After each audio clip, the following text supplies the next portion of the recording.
my name is Schuster and I'm back with another pickup. This time it's from eBay, and I found these on there. They were listed as $30, which is already a steal for these. So I put in an offer of 22 and the seller counter offered it with 26.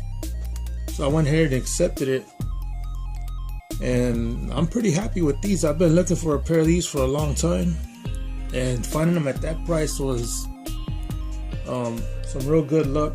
And I think the reason these were so low is because their separator, the glue dried up on them, and I guess the seller didn't want to fix them.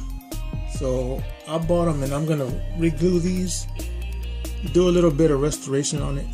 The main issue with these is the yellowing, the oxidized yellowing on the little pods there. Some of the suede is furry in the back. They don't really need any kind of repaint. It's just the main flaw is the glue, and I'll show it to you right now. Here's an up close look at the shoes here, and this is what happens when you don't wear your shoes. You just have them in a box. The glue will dry up like that. And before anybody disagrees, I'm gonna say that it is true, because I've had some dead stock shoes and the glue dried up like this from not being worn. And one example would be the Space Jams that I had, the old school ones. I had them about 5 or 6 years in a box, and the first time I wore them, they separated the entire back. So that does happen. So you might want to start wearing your shoes if you've had them in storage for a long time. And plus, it'll firm up the midsole so it doesn't crumble. So you can see the glue there, how it dried up. Yeah, so I'm gonna go ahead and start on these. And today's supposed to be sunny, and it's already 80 something outside. So I'm gonna go ahead and start with these. I think I'm gonna do the soul sauce on these white pods here, and I'm gonna do these right now. I got the Salon Care 40 down here, and I just wanted to show you the shoes before. I didn't do anything to them, I just took them out of the box. And let me show you the box. It came with the original box.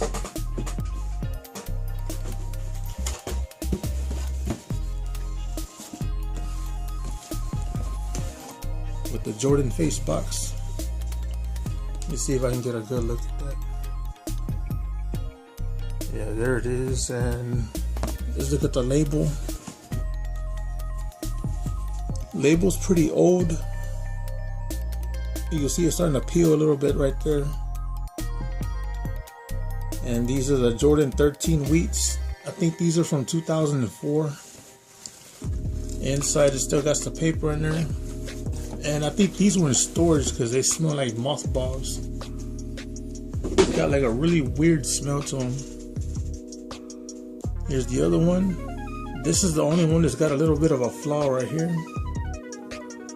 I don't know if that will come off. I don't know if that's dirt or paint or whatever that is. But I'm gonna try to get it off without having to paint it. I think I could scrub it and get that off.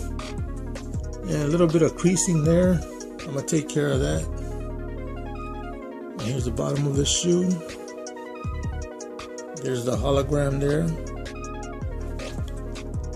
Yeah, the suede's not in the best condition, so I'm not gonna use the clippers like I've seen some other people doing.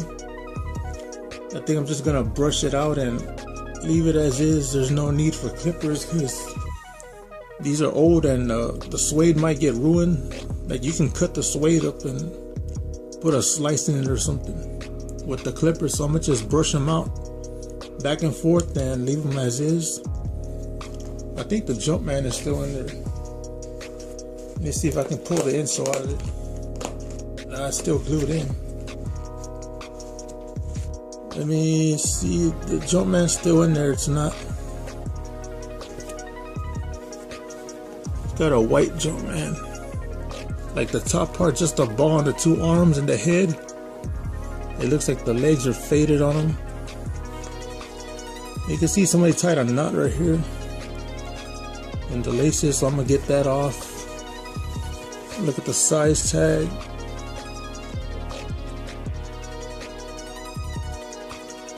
Trying to focus it in. There it goes. You can see the date there, the size. I mean, overall the condition's not bad on them. So I'm gonna go ahead and start on these, and I'll be back with the finish. I'll just go ahead and finish the shoes, since it's just a glue job and some light scrubbing there. So I'm gonna go ahead and get started, and I'll be back with the finished product. Alright, we're back and the shoes are finished, and here's what they look like all glued up.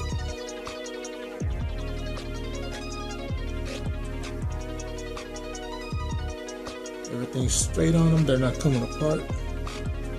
They're on there for good. And once again, I used the barge cement in this tube here. And what I did was lay down the bottom part that was loose, and I used this and applied. I did section by section. I started with the back, then I did the middle, then the front, and around the back on the inside I just went over it like that, a couple lines here, and then around the outside, which is this part, and I used the old paintbrush to spread it out evenly. And I did it on the bottom part and the uppers on the parts here, and I let it dry. I'm thinking it was around 5 minutes that I let them get tacky to where the glue is kind of sticky. And then I clamped down the front of the shoe just to make sure that the alignment was straight and everything was straight, so it wouldn't come out crooked, because a lot of times when I do the back first and you don't have it pre-fitted, when you press it down, one part will be straight and then this part will be higher, and then you got to take the glue off and redo it. And that happened here too. This side was straight, but this side was kind of high, like the line with glue was up here showing. So I went back and I put a clamp on the front part of the shoe and left the back part to where it was up like that. Then I glued it, like I said, and I put it down. I wrapped rubber bands around it and let it dry for a couple of hours, and then I came back and did this part. Same thing, put it even coats, put 2 even coats, let it dry, and then came around and did the front part here, around the side here, and I did the toe cap last. And you can see it came out straight. There's no excess glue up here on the uppers or anything. The only things that I did really was like the little gaps here. I filled it in with some leather filler, and that'll keep it from having any holes or anything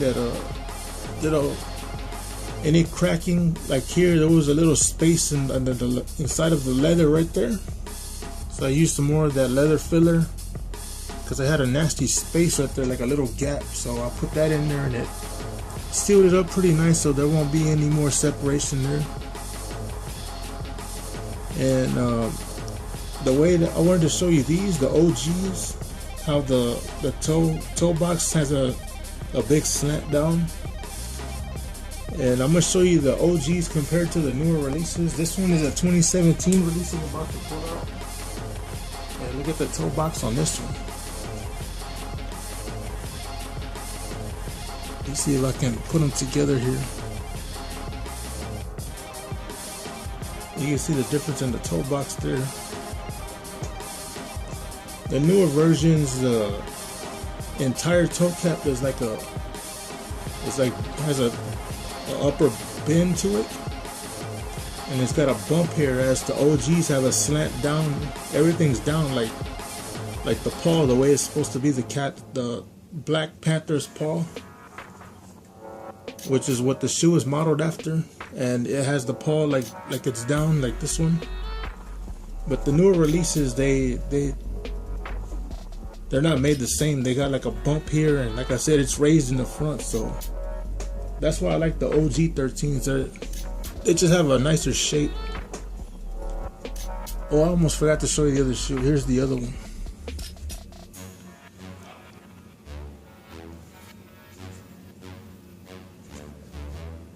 no real glue marks or anything. Like I said, I just filled in these little gaps and stuff here. And that was it. I didn't even paint it because I wanted to keep it OG and have it like let it keep the age look, like a little yellow tint to it. So I just left the paint alone on these. But yeah, these are meant to be rocked. I'm gonna be wearing these today. These are the old school wheats. They're not those golden harvest that came out recently where it's all the same color. These are OG, so pretty nice cheap pickup that I got here. And I think I'm gonna keep these. I don't want to sell these. So upcoming videos, I got 2 from a pawn shop that I'll be releasing pretty soon. They'll be on Instagram first before the video is released. And I think I'm gonna upload some pictures of Instagram of these 2. I don't think I've done it yet. So that's pretty much it, and I'll catch you on the next one.